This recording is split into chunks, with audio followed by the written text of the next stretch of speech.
अरे तुम होती कौन हो हमें इस घर से निकालने वाली? तुम्हें तो मैं अभी बताती हूँ। कहते हुए जैसे ही मीनाक्षी राधिका पर हाथ उठाने को चली गई, तभी राधिका ने एक जोरदार थप्पड़ अपनी भाभी के गाल पर रख दिया। अगर अब की बार कदम भी बढ़ाया तो बाहर उठाकर फेंक दूंगी तुम्हें, समझी? राधिका गुस्से में बोली।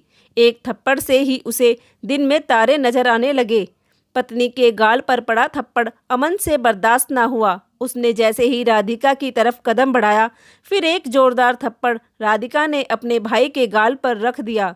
अचानक से बहन में इतना जोश देखकर अमन और उसकी पत्नी के होश उड़ गए। चुपचाप अपना बोरिया बिस्तर बांधो और निकल जाओ इस घर से।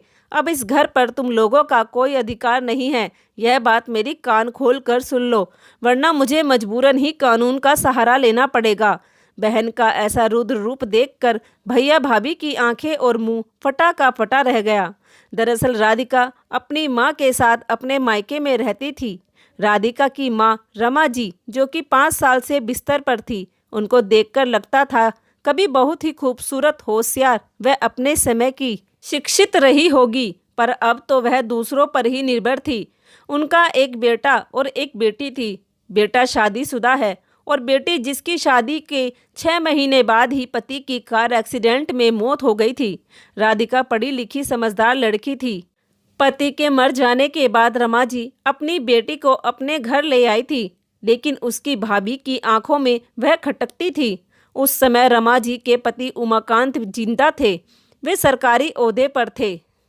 खूब अच्छी खासी संपत्ति थी उनके पास। उनके सामने तो बेटे और बहू की हिम्मत नहीं थी कि बेटी को कुछ कहे। एक दिन रमा जी के पति उमाकांत जी को दिल का दौरा पड़ा और वह ईश्वर के पास चले गए। रमा जी ने भी बिस्तर पकड़ लिया। सारा काम राधिका के ऊपर आ गया। शादी के बाद भी राधिका ने अपनी पढ़ाई जारी रखी थी। वह पढ़ने में होशियार थी। वह बच्चों को ट्यूशन पढ़ाकर अपना खर्चा निकाल लिया करती थी, लेकिन उसकी भाभी उसको घर के कामों में उलझा देती, जिससे अपनी पढ़ाई छोड़ दे। पर राधिका बहुत होशियार और सहनशील थी।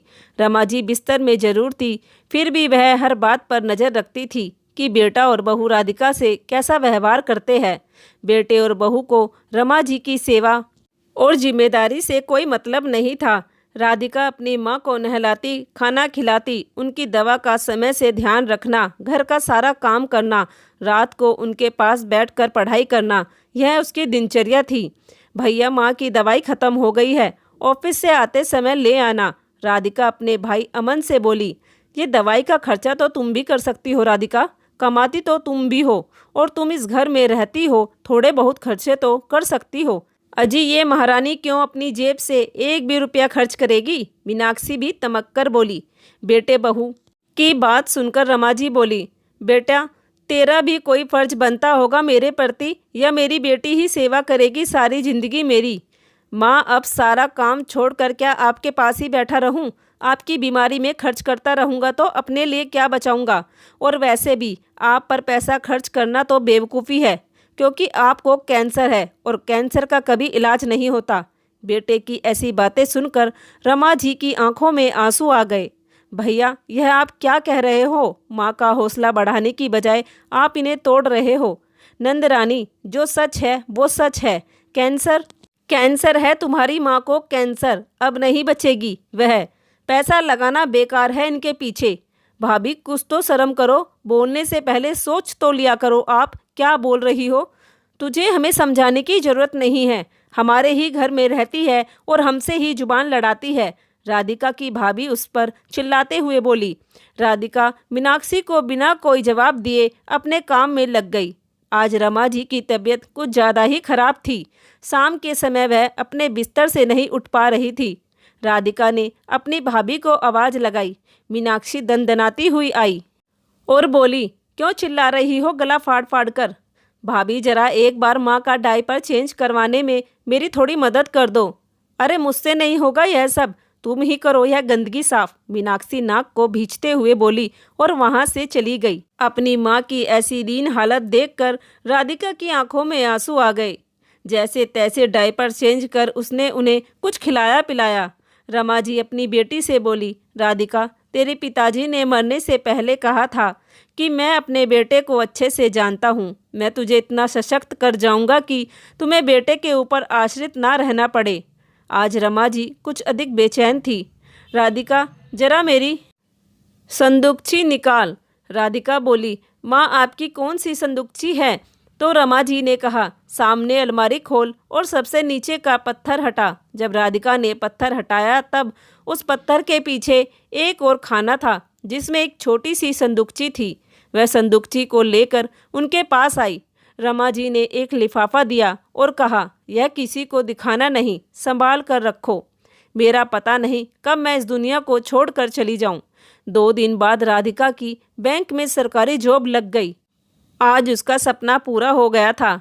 राधिका जल्दी से माँ के पास आई और बोली, माँ मेरी सरकारी नौकरी लग गई, अब आप हमेशा मेरे साथ रहेंगी।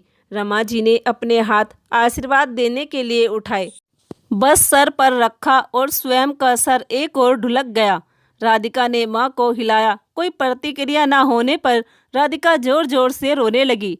आवाज़ सुनकर उसके भैया और भाभी भी आ गए। राधिका रोए जा रही थी।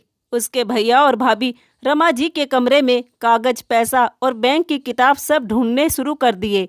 जिंदा पर तो रमा जी के कमरे में कोई जाता नहीं था, पर मरने के बाद बेटे और बहू ने सारा कमरा छान मारा, लेकिन उन्हें कुछ भी नहीं मिला। बस कुछ नकदी और कुछ सोने के आभूषण मिले। घर के कोई कागज नहीं मिले। जब सब कार्यक्रम खत्म हो गए और राधिका भी अपनी सर्विस के लिए जाने लगी, तब उसने अपना सामान रखने के लिए बक्सा खोला। माँ का लिफाफा दिखाई दिया।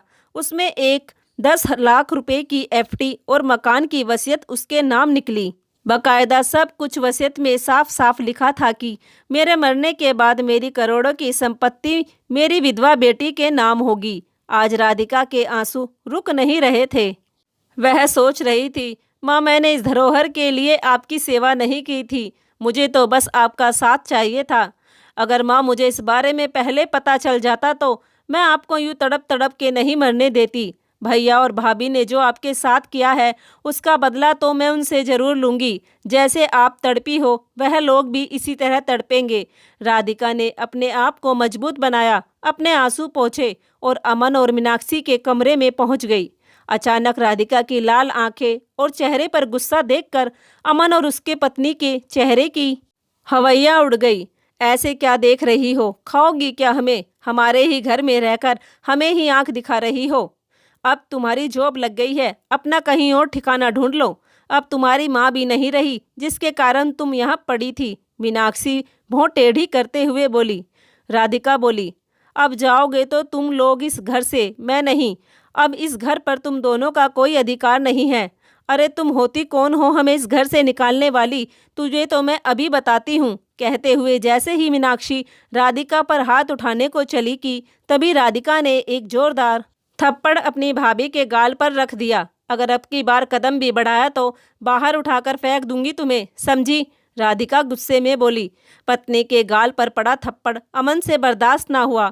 उसने जैसे ही राधिका की तरफ कदम बढ़ाया, फिर एक जोरदार थप्पड़ राधिका ने अपने भाई के गाल पर रख दिया और वसीयत उनके मुंह पर फेंक कर मारी। वसीयत पढ़कर भैया और भाभी की आंखें फटी की फटी रह गई। वसीयत के अनुसार सब कुछ अब राधिका के नाम था। अगर तुम अभी भी इस घर से नहीं जाते हो तो मजबूरन ही मुझे कानून का सहारा लेना पड़ेगा। वसीयत के अनुसार और पुलिस के डर से अमन और मीनाक्षी को घर से जाना पड़ा।